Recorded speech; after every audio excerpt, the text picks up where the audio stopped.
nous disposons d'une base qui nous paraît solide.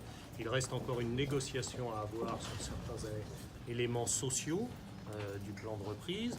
Mais je crois pouvoir dire, et c'est très important, que l'ensemble des acteurs, mais ils vous le confirmeront tout à l'heure, sont toujours tous unis sur l'idée d'une reprise, c'est-à-dire il faut maintenir une présence industrielle liée à l'automobile sur ce site.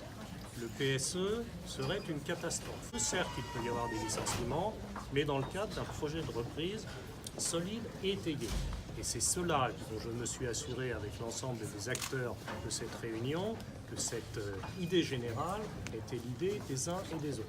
Et je crois pouvoir dire qu'elle l'est. Maintenant, tout n'est pas réglé, la balle est dans le camp de Ford, il lui reste à accepter le plan qui a été proposé par Bruno Le Maire, que nous affinons en ce moment. La réponse ne nous est pas connue, donc au travers de vous, je m'adresse à la société Ford. Il y a une reprise sérieuse à Bordeaux, il y a une reprise qui est financée par non seulement l'entreprise qui reprend, ça c'est bien normal, mais également par la mobilisation de l'État et des collectivités publiques. Donc ce serait une véritable trahison si demain Ford quittait la région sur de mauvais des licenciements, mais dans le cadre d'un projet de reprise solide et étayé. Et c'est cela dont je me suis assuré avec l'ensemble des acteurs de cette réunion, que cette idée générale était l'idée des uns et des autres. Et je crois pouvoir dire qu'elle l'est. Maintenant, tout n'est pas réglé, la balle est dans le camp de Ford, il lui reste à accepter le plan qui a été proposé par Bruno Le Maire, que nous affinons en ce moment. La réponse ne nous est pas connue, donc au travers de vous, je m'adresse à la société Ford. Il y a une reprise sérieuse à Bordeaux, il y a une reprise qui est financée par non seulement l'entreprise qui reprend, ça c'est bien normal, mais également par la mobilisation de l'État et des collectivités publiques. Donc ce serait une véritable trahison si demain Ford quittait la région sur de mauvaises raisons. Le plan de Punch est viable et sérieux. Absolument. Comme nous l'avons dit plusieurs fois, nous aurions souhaité même un plan plus ambitieux. Mais c'est le seul plan que nous avons. Et ce plan est réaliste. Et c'est pour cette raison qu'il a reçu le soutien de l'État et des collectivités territoriales, la région et la métropole de Bordeaux. Je dois dire que c'est particulièrement agréable de travailler dans ce climat qui est organisé bien sûr sous la présidence de Monsieur le Préfet. Il y a concordance d'action de tous les acteurs. Et ce qui me fait plaisir aujourd'hui, c'est que non seulement tous les élus représentant donc toutes les municipalités, la région et les organisations syndicales ont marqué, comme nous l'avons marqué au titre de l'État, leur attachement à avoir une présence industrielle, même si cette présence industrielle est avec un effectif un peu réduit par rapport à l'effectif d'aujourd'hui. Le chiffre exact sera précisé ultérieurement, mais il a été communiqué de manière détaillée à toutes les personnes. Il est évident que dans un premier temps, il y aura des réductions d'emplois. Mais nous pensons la reprise solide avec un redémarrage de l'activité, avec de nouvelles productions dont le repreneur nous a détaillé celles qu'il pourrait installées sur le site, qui permettront ensuite de revenir à un étiage, si vous me permettez cette expression d'emploi, que nous considérons comme assez satisfaisant. Quel moyen de pression, c'est précisément ce que nous faisons là. Quand Bruno Le Maire appelle les dirigeants de Ford au niveau mondial à la suite de la réunion ici, c'est un moyen de pression. Quand nous nous réunissons ici pour montrer qu'il y a, non pas un accord, car je n'aurai pas cette prétention, mais au moins un consensus, mais je laisse les uns et les autres vous l'exposer tout à l'heure, avec des modalités, des conditions, tout ça est tout à fait normal, j'estime que c'est un moyen de pression. Nous montrons ici que tous les acteurs de la région sont d'accord. Et au travers de vous, je m'adresse aux dirigeants de Ford, j'ai évoqué le mot trahison tout à l'heure, ne salissez pas, dirigeants de Ford, l'image de votre entreprise dans ce qui serait une bêtise industrielle, si vous partiez. Vous ne voulez pas.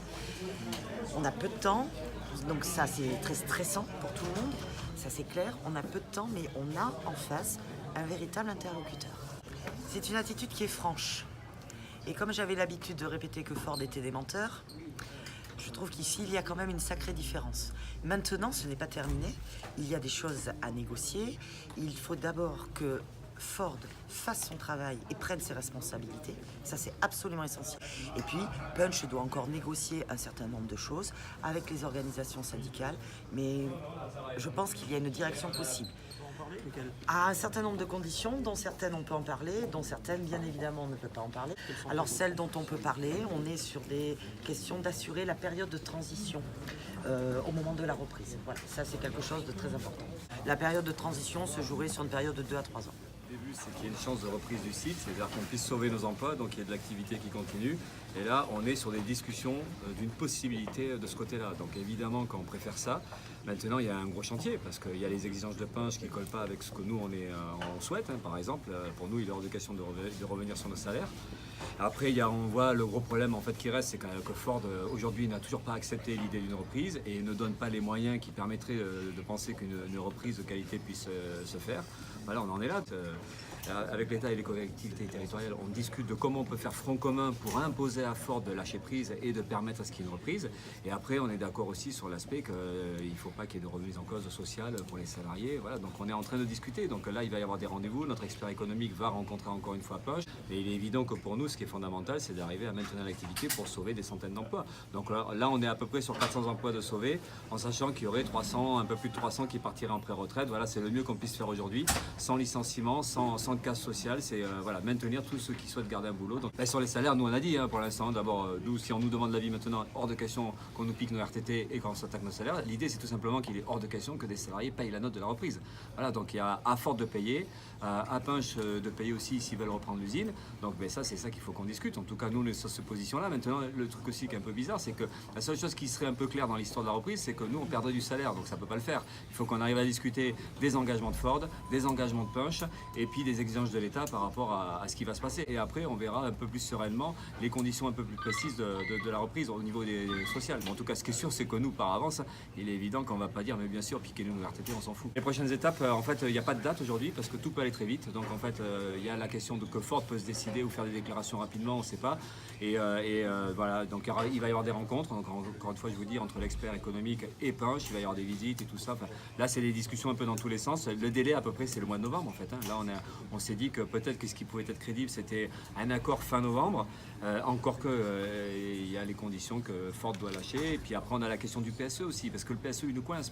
Et donc ça, il faut que ce soit remis en cause. Donc ça suppose aussi une intervention de l'État, de la directe. Voilà, il faut qu'il y ait beaucoup de choses qui soient remises en cause et que le calendrier ne soit plus du tout le même. Il faut du temps. Il faut du temps. On verra bien d'ici la fin de l'année, mais ça va vite évoluer.